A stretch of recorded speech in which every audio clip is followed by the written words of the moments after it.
called a workshop. I don't know what a workshop is, but we'll have a go. But I think we can keep it interactive. You have something to write down, if we want to write anything down. Not that it's necessary. The topic is, find your Swabhava. Swabhava. What is Swabhava and why do you need to know it? Yeah? So, Swabhava, Swasya Bhava. Bhava means state of being. Swa means one's own. One's own state of being is called Swabhava. Yeah? When we look at life through a spiritual vision, you can look at life through so many ways. Financial vision, family vision, career vision, and spiritual vision. Spiritual vision is actually the umbrella. Because spiritual vision means one thing. It means your life is led so that you achieve fulfillment and happiness. That's what a spiritual vision is. Spiritual vision doesn't mean taking up japa and tapa and doing meditation. No. Your life is lived in such a way that you achieve maximum fulfillment. Now this is actually what we're trying to achieve with every other aspect of our life. Whether it's financial, whether it's family, whether it's social, whether it's health. We're actually just trying to achieve this. Yeah? So now we first have to show what is the end goal. The end goal for us is actually fulfillment. That's our end goal. Okay? So life should be lived so we achieve fulfillment. Yeah? Now how do you achieve fulfillment? I don't have any space here on this board because I filled it out with stuff. But you're all aware of the BMI chart with vasanas. If you're not, then I'll just quickly say that. Maybe I will write it. Our true nature, we'll depict it as Om. That's our higher spirit, our true nature. This is actually what we're trying to get to. When we discover this, it's called enlightenment, self-realization, and it leads to that Purnatvam, fullness, completeness. Now there's one impediment to that, and that impediment is called Vasana. Vasana stands for your subconscious impressions. Subconscious impressions. They express as your habits, they express as your tendencies, and they express as your personality traits. Yeah? Personality traits. Vasana. Then underneath that we have body, mind, intellect. Now, if I look at life from a spiritual standpoint where fulfillment is my end goal, then my life becomes about elimination of Vasana. Because Vasana is the curtain. It's the veil to my divine nature. If I can get rid of that veil, I will discover my divine nature. Then I get to experience fulfillment. Yeah? So now our goal in life is actually to eliminate and exhaust vasanas. This itself is a tricky concept because for most of us, the goal of life is actually live a comfortable life. Most of us, our default is just have a comfortable, safe, secure life. Make sure you get married, make sure have children, make sure good job, make sure not just one property paid off, 3 investment properties are also there. All this type of thing, consulting firm when I grow old. Generally, our goal of life is actually comfort. It's actually not even fulfillment. And if it's not fulfillment, then we're not even interested in vasana exhaustion. The only reason you need to know your Swabhava is if you're interested in this vision of life. If you're not interested in this vision in life, you don't need to know your Swabhava. If you want a comfortable life, you don't need to know Swabhava. If you want a wealthy life, you don't need to know Swabhava. If I want to accumulate wealth in life, find out the job which pays the most money and develop skills and aptitude to do that. You may not enjoy it, you may be very stressed, you may be very insecure, but you get paid well. You will fulfill your vision if your vision is finance. But you may not enjoy it. But now I want a life where I feel full and complete. Now vasana elimination comes important. There are two types of vasanas. One that is natural and one which is, we can say unnatural, but we can say it's something that we pick up, it's foreign. Borrowed. Yeah? Borrowed vasana, natural vasana. Natural vasana means it's just from your last birth you have cultivated it very strongly, and now in this birth it's really very much how your iOS is running. Yeah? It's how your system is running.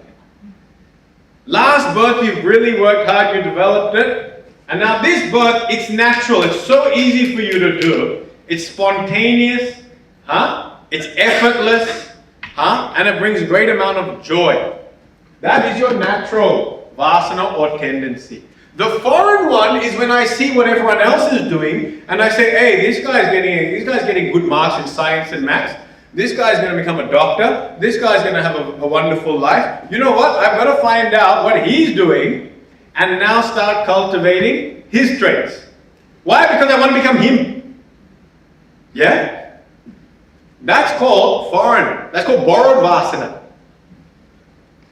Now, if my goal in life is to exhaust vasanas, then do I want to pick up borrowed vasanas? I don't. I want to avoid borrowing vasana. I've already got enough. I already come with plenty of vasanas. Last thing I want to do is accumulate them, because actually my goal is to eliminate them. Therefore, foreign vasanas, borrowed vasanas, we want to avoid. And what we want to work with is called natural vasana. Natural vasana is otherwise called swabhava. Okay, so your natural vasana is called your swabhava. It will be different towards each person, because it depends what we have worked at, purva janma or things like that. So now, my goal in life is fulfillment, must get rid of vasanas, two types. Let's work with natural and let's try not to pick up borrowed or foreign vasanas. Now, in understanding our swabhava, there's a few things we need to understand. Swabhava is going to lead to certain tendencies, inclinations, and habits, which you will find easy, which you will find effortless, and which you will also find you generally can experience more success at. The trick that we have is between swabhava and a thing called likes. Something I like. There is a thing that you like doing as well. And whatever you like doing is also easy. Whatever you like doing is also effortless. But unfortunately, what you like doing, well, it might bring you success in that particular, you might become skilled at that like, but actually a level of achievement doesn't come. I'll give you an example. When I try to take this topic up with youth and teens and things like that, then especially teenagers are funny, because they haven't quite experienced, what the world is and what's out there. So when you ask them, what do you find easy in life? What do you find effortless in life? Then they'll say playing video games. I like playing video games. So is that my swabhava? I like watching TV and eating potato chips. Is that my swabhava? Yeah, so, no, these are just things that you like doing. But they are not things that are called your swabhava. There is a differentiating factor between swabhava and likes. And this is something that we need to be able to assess. Something I like versus something that is my nature. And the differentiating factor is, under your swabhava, you will have great interest in developing mastery. You will put forth tremendous work. You will put forth effort. You will not shy away from it. You will take it up with your own independent zeal and gusto. You will not need someone else to motivate you. You will not need someone else to inspire you. You will not need someone else to set your own goals. You will do it yourself. Yeah? And this is where likes and Swabhava differentiate. In Swabhava, you will be interested in upskilling. You will want to become a master of that, because in becoming a master of that, you feel a great sense of achievement and growth. There's a great sense of achievement and growth in becoming a master of a particular trait. And it won't even have an outcome. It won't even be connected to an outcome. The joy is in the mastery itself. See, like in school, when people study, we study because there is such a large outcome that we are incentivized by. Get these marks, get this course, get secure job, and mom and dad will be happy. That's what they tell you, but it doesn't actually happen. Even after you get there, they're still like, you can do more. You can do more. But I got into law, isn't that enough? No, Supreme Judge, what are you doing around here? Justice of the Supreme Court, you can keep going. Right? So our motivations for upskilling can be a variety. And this is where actually we have to really start paying attention. Is my motivation for upskilling and becoming a mastery driven by an external reward? If it's driven by an external reward, it is highly unlikely that it's going to be your nature. External rewards, marks, jobs, money, prestige, and keeping certain personalities happy, pleasing. Especially parents. Children get into a very pleasing mentality when it comes to parents. They can take up jobs just to please parents. Yeah? It's a very strong part of the psyche, actually. All these are called external drivers. That means it's somebody else's voice and image in your head every time you go for training, every time you go for practicing, every time you go for upskilling. It's somebody else's voices in your head saying, I'll be happy if you do this. Somebody else's face is smiling and giving you a hug if you achieve that. Somebody else is looking at you in admiration saying, wow, how did you manage to do that? It's somebody else's voice and face in your head. It's not your Swabhava. Because Swabhava means what? One's own nature. I heard a very nice analogy of how people climb to success. And in that they said there's two types of people that go to the mountain of success. The first type of person is the one that goes to the top, and when they're at the top, they're wondering and looking, did all the people below me acknowledge me? Are all the people below me impressed by me? Are all the people below me pleased by what I have achieved? That's one person. The second person who goes to the top says, I go there because I want to see what the view is. I want to see what the view is from this standpoint. That person is driven by their own Swabhava. They're not interested in other voices, other faces, other images, other relationships. They're interested in it because it is their fulfillment. It is bringing their potential into its fullest performance. And it's them going from a bud into a fully blossoming flower. Which is a fulfillment of that's a fulfillment of our life. Is to unfold. Yeah? And so this is something we have to understand. This is how we can slowly start differentiating between, somebody else's voice driving me versus my own voice that is driving me. I can give my own example. Like, I love studying. Studying is just something I love doing. And in fact, my favorite part of the day is to study a text which I'll never teach. Is to study something that I'll never teach. That's my favorite part, because then I know I'm doing it for me. But I'm a teacher and I have to teach classes every day. There is a text that I've got to study because I've got to teach. And I never enjoy that one that much. Because every time I'm studying it, I'm like, oh, should I investigate more? Should I do more detail? Should I go into... No, I'm like, I'm not going to be able to teach this anyway. They're not going to understand. Who wants to know Sanskrit Vyakarana and the root of this and the dhatu of that? Forget about it. And then I'm also like, I've got 1 hour to go anyway, so I don't have much time.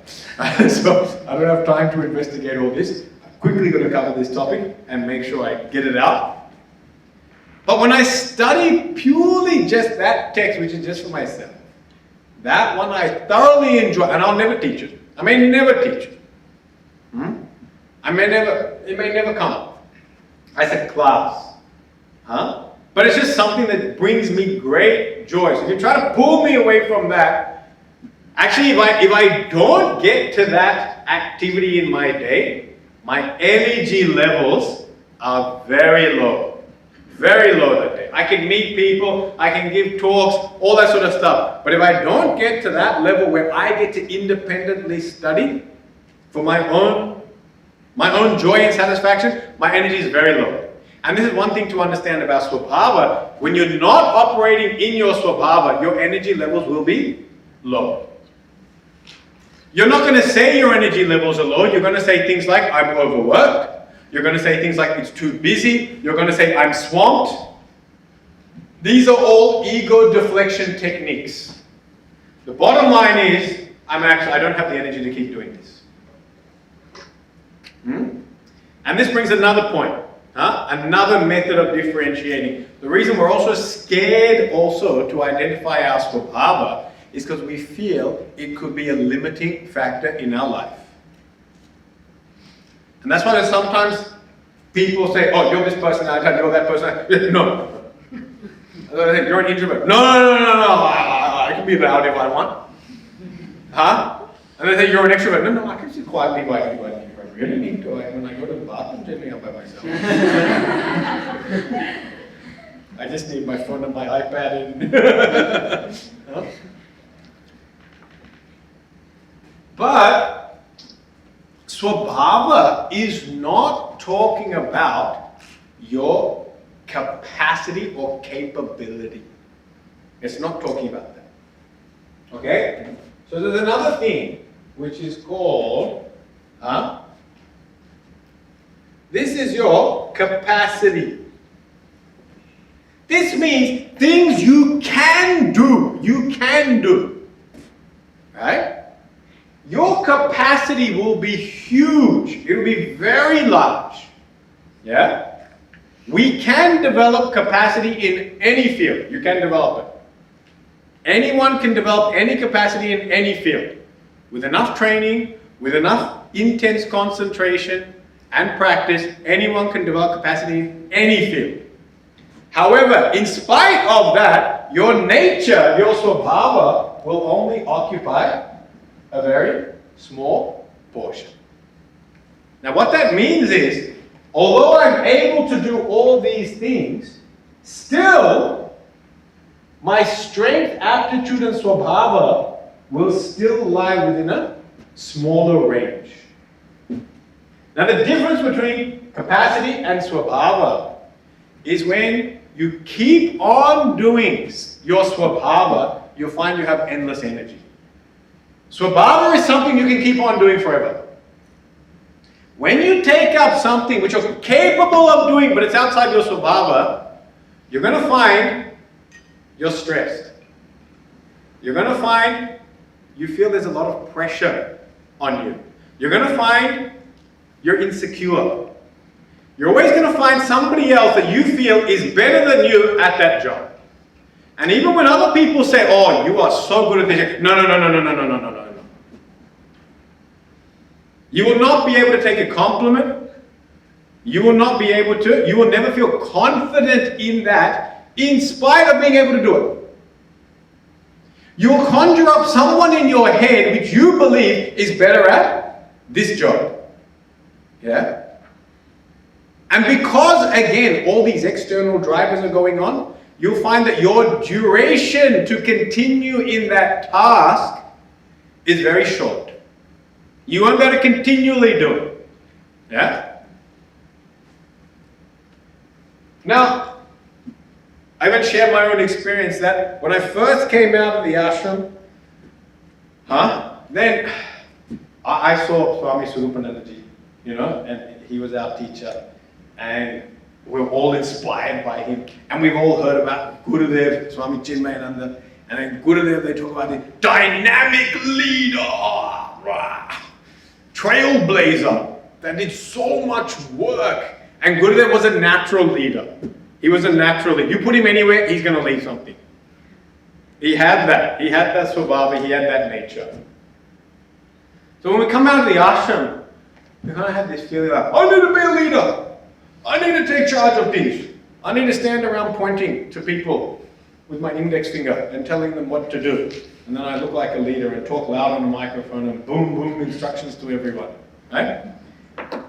And then, as things progressed on, actually I had to take up leadership roles in Melbourne. It came up that way. And I found with leadership, there's a lot of one thing that goes on. Meetings. Leadership's not as exciting as you think it is. I sit there standing in front of people and just pointing fingers and telling them what to do, while everyone just inherently obeys you. And no, there's a whole lot of planning and management that goes on. And budgets. And finances, and expenses. Blah. Huh? I found an emails and correspondence. And I found, as these roles kept coming, yeah, I would always take them up in seva, I would take them with extreme diligence.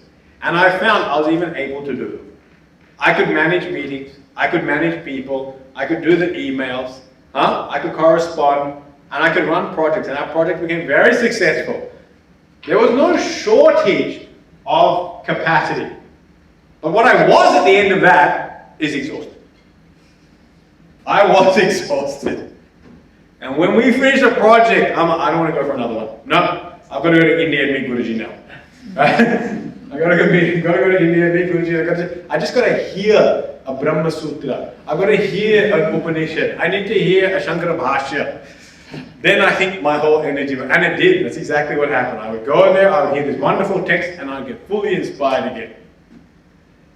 And what I realized, I do have capacity to lead, but it's actually outside of my swabhava.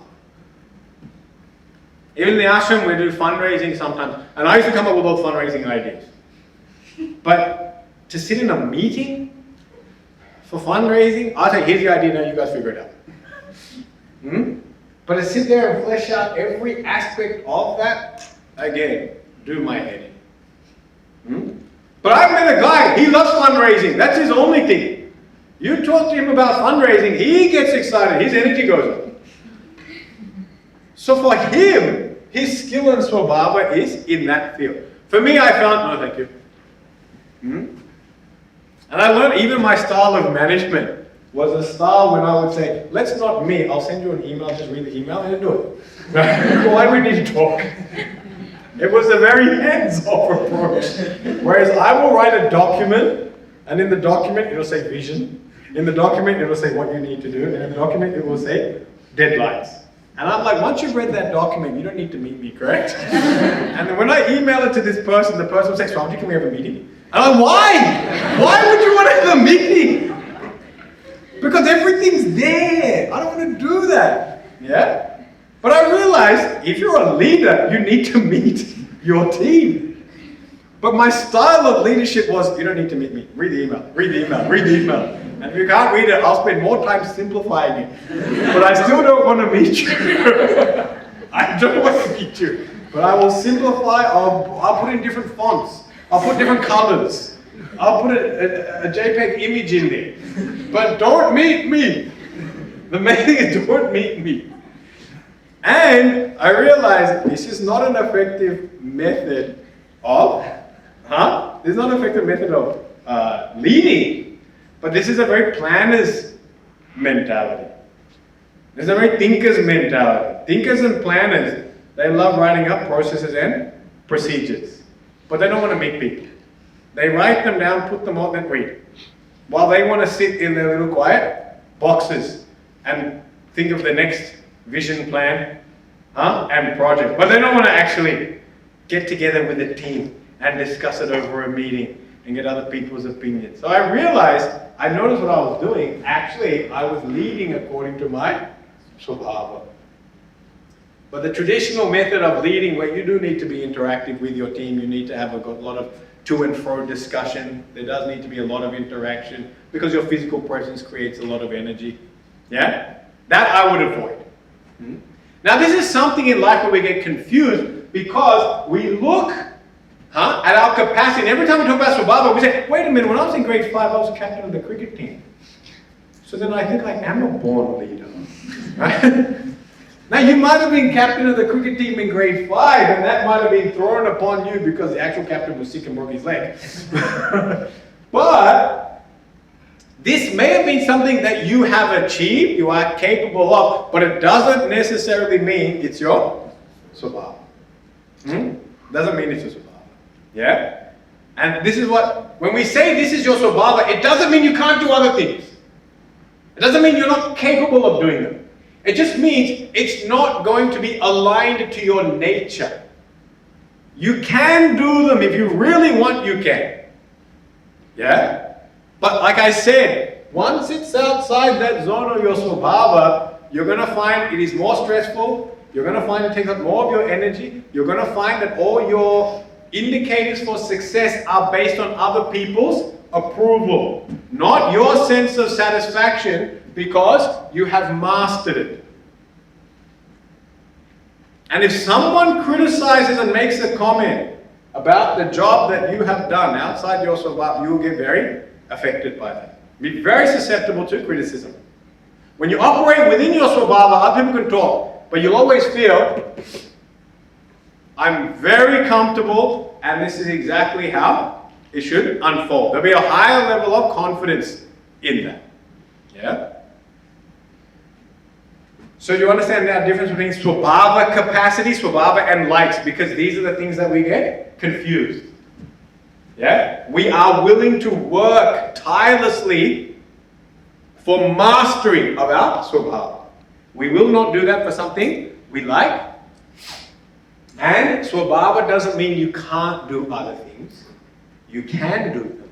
But it just means you will find them more exhausting. Yeah? And sustenance power may not be there. Okay? Now, again, as we analyze Swabhava, like I said, there's a whole range of things you can do, but now Swabhava has to fall within a range of what your nature is. Yeah? In the gardens, if you look, every flower is there and all flowers are beautiful when they're seen and understood in their own light. Yeah? Roses, of course, are very beautiful, but with roses comes what? Thorns. And roses don't bloom very often. They only come out in certain conditions. But they're hardy and you don't need much water for roses. You can just leave them and they just come back the next year. The reason I know this is because we have a garden and I'm very negligent of my garden. So Swami said grow roses because we know you're not going to do anything for this garden. That's why I know roses. Any other flower that requires attendance, I have no idea what its name is. Because if it's coming to my hands, it's probably died. Yeah? There are some, which, like sunflowers, daffodils, now I don't know how to maintain these things, but their conditions will be different. Yeah? They need to see that direct sunlight more often. Yeah? Sometimes morning sun they have to get, not evening sun. There's all these different conditions. Each flower is beautiful. Each flower plays a part. It plays a part. But each flower has also got its specialized conditions for growth and also specialized use. Like even when you make a garland, you can't make a garland out of every flower. Generally, we don't make garland out of roses because the petals just fall. You need something which is more sturdy. So the rose never really gets put into a garland, but rose petals we will put at the feet of the Lord, but the garland on the Lord, something else, tulsi mala. Something else will be there. But they all play a part. One gets to decorate his feet, one gets to sit around his chest. Same way. There are now different types of personality types. Because now we're talking about Swabhava, we're defining personality type. Yeah? And first thing we have to say, every one of them is needed. Every one of them is useful, and every one of them is an ornament to the entire society. Yeah? What has happened is, because our vision has turned more into a financial mindset, where now our main thrust in life is money. We have now looked at certain personality types that occupy who can have the ability to acquire a lot of money or hold high positions of control and power, and we've learned to worship those. And we've learned to say, these are the jobs you should go for. This is the type of person you need to be. Yeah? Like nowadays, everyone sends their teenagers to public speaking courses. Because they all want their teenagers to be able to speak in public. Why? Why is there a need that everyone needs to know how to do public speaking? Yeah? I know great public speakers. I know great speakers. But they're actually very quiet introverts. Yeah? One of our best Balvihar teachers, one of the quietest lady you'll ever meet. She won't interact with you. But, you put 30 children in front of her in a quiet room, and she's one of the best teachers you'll ever see. She can connect from heart to heart with every one of those children. Today, after 15 years, there are 22-year-olds that still want to go meet her. And they say, this auntie, she really had a big impact. But she speaks so softly, anyone else won't even be able to hear. But her heart connects directly with the heart of the child. And for a child, that's one of the most important things, heart-to-heart connection. Heart-to-heart connection with children is so important. Yeah? She has that, but she's soft-spoken. She's a gentle lady. You know, all the things that you would hear about, like Sita, the imaginations we have of Sita, she's like that type of personality. But she can command, She can command this whole stadium of children. She could do that, but she would do it without raising her voice. She has that type of presence. Her Swabhava is of that nature. Yeah? We get fascinated with other people. What are we fascinated with? What? Foreign. This person's a great public speaker. I want to be like them. This person's a great leader. I want to be like them. This person's so smart. In maths and science, I want to be like them. I want to be maths and science wizard as well. And we know it sometimes doesn't work. Some people go 2 and 2 and 5 comes out. They can't find 4. No, where is 4? I don't get it. How did you get to 4? That's just how it is. That's perfectly fine. You don't need to find 4 every time. And so, like I said, whenever we're now discovering our Swabhava, we are not saying you can't do other things. You can do anything, but it's what you're most comfortable with. And so now, I've given a breakdown of different personality archetypes. This is actually based by a Western psychologist. She's a German psychologist, and somebody had given this book to me to read. And generally, the reason I don't like these personality profiles is most personality profiling is done for the sake of finding a job. Right? And so whenever you're in a job situation and you do personality profiling, somehow or another, you'll always claim yourself to be a leader. You'll say, yeah, I remember that one. I'm a leader. Yeah, I'm a leader. Yeah, and your final thing will come out, you're the greatest leader, CEO that ever has lived. Right? Because you bias the entire test because in the field of work, you want to be a leader. But that's not actually how it works. What I liked about this book, it had nothing to do with vocation. It had nothing to do with the jobs. There was no job, there was no vocation given at all. Yeah? And the beautiful thing that she did in this, she said every personality has got what's called a trait. A character or trait. And the trait can go either negative or it can go positive. In fact, the same trait will have a negative and a positive. Just like a coin has got a head and a tail. And this is what intrigued me. That every character trait, the trait itself is double-edged. There's a positive aspect and there's a negative aspect. Therefore, every personality with all traits will have a positive and will have a negative. It's what I like to call the shine and the shadow. Shine and the shadow. You'll have both. Wherever there's shine, light, there'll also be a shadow somewhere cast. Light in front, but there'll be a shadow behind you. Every personality trait will have this. Therefore, no personality is better than another. And that's something we have to rewire our head. Because we've currently got a notion certain personalities are superior. No. Everyone has got shine and shadow. The other thing is, sometimes it's easier to find your personality through your shadow. Our weaknesses, isn't it? Sometimes we're very aware of our weaknesses and it's very hard to claim our strengths. Because we feel that if I claim my strength, I'm boasting. Yeah? And I don't want to boast. I want to be humble. And therefore I should never claim that I'm good at something. In this whole understanding of Swabhava, you have to be honest with yourself. This is not a show and tell project that next week we're going to come up and say, hi, my name is Mr. So-and-so, and this is what I found. No, we're not doing this. This is not a show and tell. This is for you to understand. So you have to be honest. If you honestly feel that you are good at that, you have to claim that. And if you honestly feel that this is what you're negative, you have to claim that. She breaks personalities into 4 personality types, which is largely what nearly all personality archetypes come into 4 categories. And she does them according to what is extrovert, introvert, and predominant feeler or predominant thinker. She does it this way.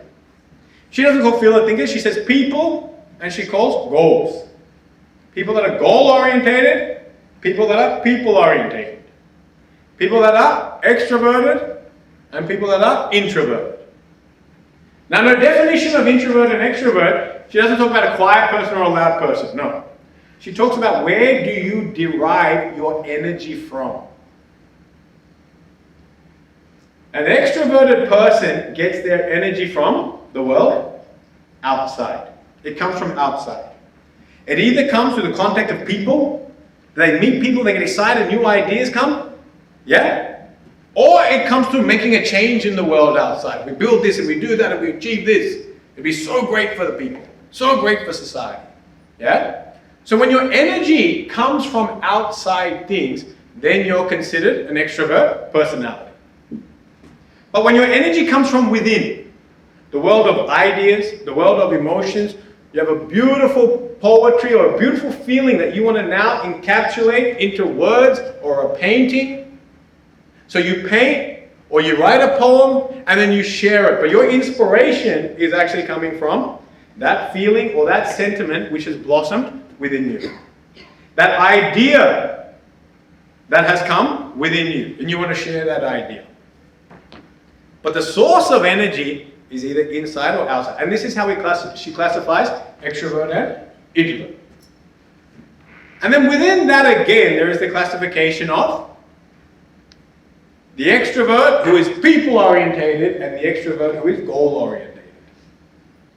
Goal-orientated means you want to achieve something. There is a goal outside of you which must be built, acquired, or aggrandized. People-orientated outside, that means that there will be people you want to connect with, meet with, network. There's a new horizon that you haven't explored. Must go over there and see what that's like. Introverted, same way. Introverted with people, you'll enjoy deep, meaningful connections in your relationships. Yeah? These will be the type of people everyone can open up to, share things, they won't feel judged. Yeah?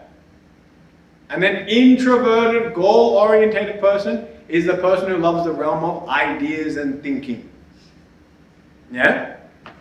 General personality, archetypes. Now, in each one of them, you're going to find shine and shadow. And that's what we've kind of come here. Now, I know we don't have a lot of time. This whole topic is just a massive topic anyway. And so what I've done is I've just listed, now this is from her book, some of the shine and shadow aspects of each personality type. So the first one here, extrovert, people-orientated. Yeah? Now forget about the label on the top, it doesn't matter, and Marisha's added some nice. I didn't add that. The girl who wrote it up has added this.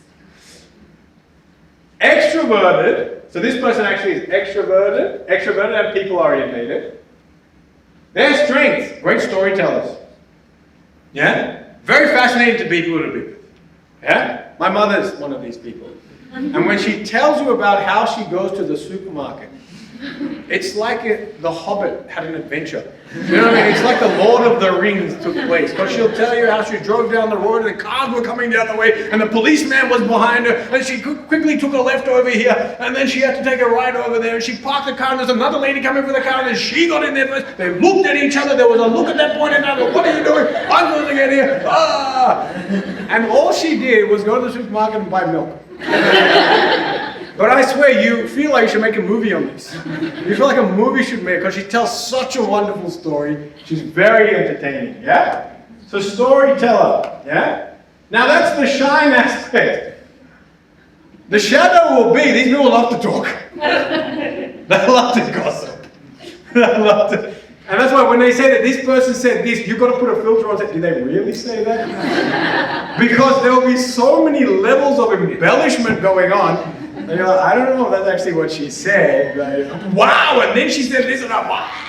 And you're like, whoa, whoa, whoa, calm down. All right? So they're prone to exaggeration. They're not too much into the facts, they like the fiction. Yeah? Life of the party, very entertaining. Yeah? You put them on a table, bang, they will steal all the attention. And it's very natural.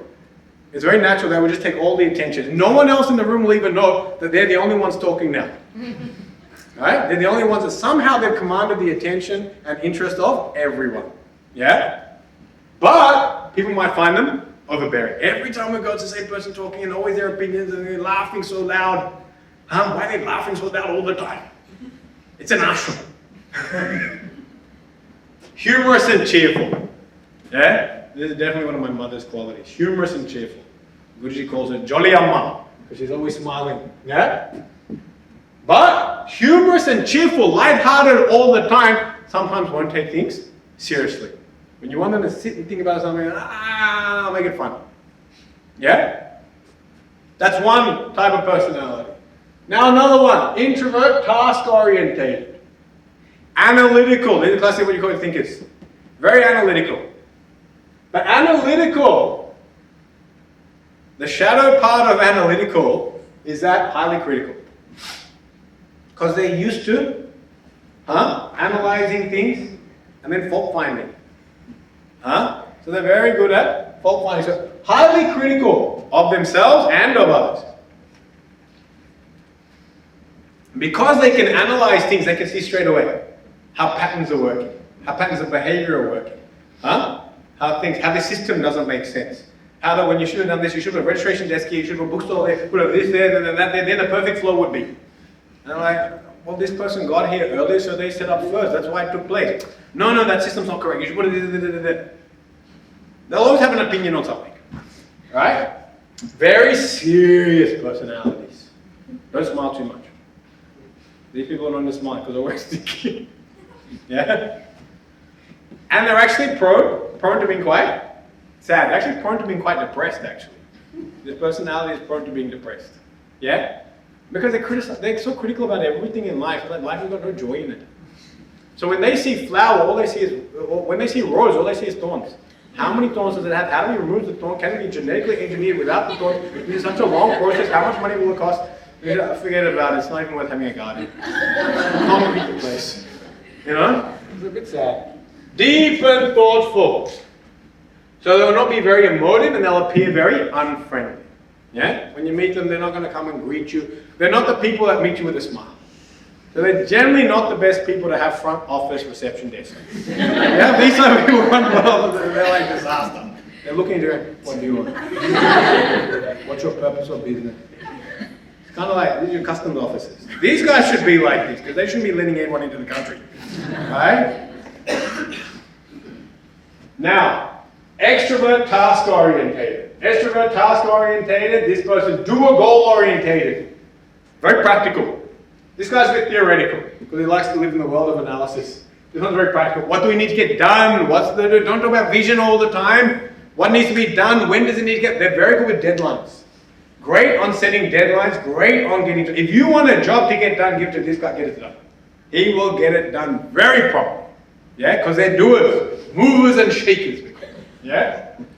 Now, because they're such doer orientated, they find it impossible to sit still. They cannot sit still. Yeah? You ask these people to sit still. They sit still. Get the washing out, start folding. Come on. We're going to do something. Something has to happen. We're going to get emails out. I'll just knock off a few emails while we're watching a movie. Why can't you watch a movie with me? No. Get to something. This scene anyway goes for too long. We're going to dance for how long? Dance in all different countries. We've seen it before. Come on. Just sit and enjoy, no? Even in a movie theater, they'll have their phones out and start just checking. I do keep checking things. Because it's very hard for them to relax because they're used to doing it. They're not used to being it. Leaders and very good delegators of work. They are natural leaders. They can find out. And part of a good leader is you should know how to delegate because a leader is not someone who should take on all the work. Right? But the shadow parties, you can manipulate other people to do things. Because they have a power, they have a presence that kind of impels you to work for them. They can also get you to do things which are not necessarily in your best interest or even in the group's best interest, but in that person's best interest. Yeah? Dynamic, motivators, but can be over-ambitious and exhausting for others to be around. When this person's in the room, you can't have a party. It's very hard to have a party. Because during the party, they're thinking, what's the time? We're going to go to the next event. Where's this person supposed to be? What time is dessert happening? Why is the dessert running late? Quickly call them up. Why is there a delay? We paid this much money. They should deliver it on time. No, I'm not paying for it. Refuse it. Give me their number. I'll call them back. It's just a birthday party. Just calm down. Calm down. Right? That's one. And then the last one, this one. Introvert people orientated. Very easygoing and relaxed.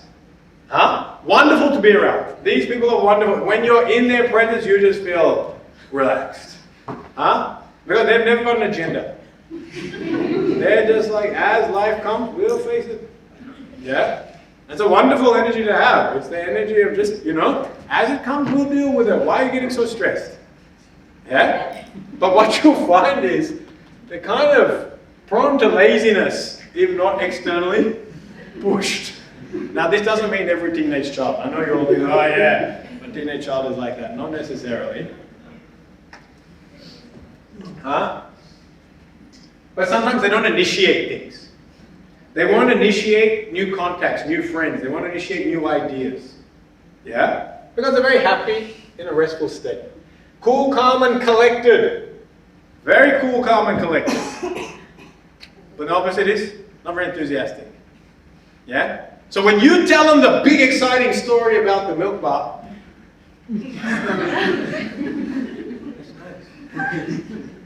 and when you're a storyteller and you're not getting claps and smiles from your audience, it's actually very unnerving because you're like, but I just gave the punchline, why didn't you laugh? And they're like, I'm laughing on the inside. I didn't realize it warrants an outside laugh as well. It's a lot of effort for me. Yeah? So you find that they're not highly expressive and they appear to be very unenthused. That appearance is there because they're not they're quite unexpressive because they always got a very cool, calm, collected demeanor. They're patient, well balanced, and very happily reconciled to life. But of course, this can lead to a lack of motivation. Someone else has got to prompt them the whole time, yeah, to do stuff. Now look, this is one method of looking at different personality types, yeah? And certainly, you know, in a session like this, you're not going to come out of this going, oh, I figured out who I am. And all of a sudden my Swadharma is so clear. This is just a general introduction. But if you want to know more about Swadharma, you do need to study personality archetypes. See, what you're going to find here is certain characteristics are coupled together. So if you have this, you're going to have these other ones. What we do fail to do is, what we do is, I want to take the best of everything. So I got a bit of this, I got a bit of that, I got a bit of this, and I got a bit of that. So people come up with stuff and say, I'm really analytical. I can see exactly the same point. But if you need me to explain it, I'll tell a great story. Right? And if you want me to get it done, I'm the door. Yeah? But at the same time, I'm pretty easygoing.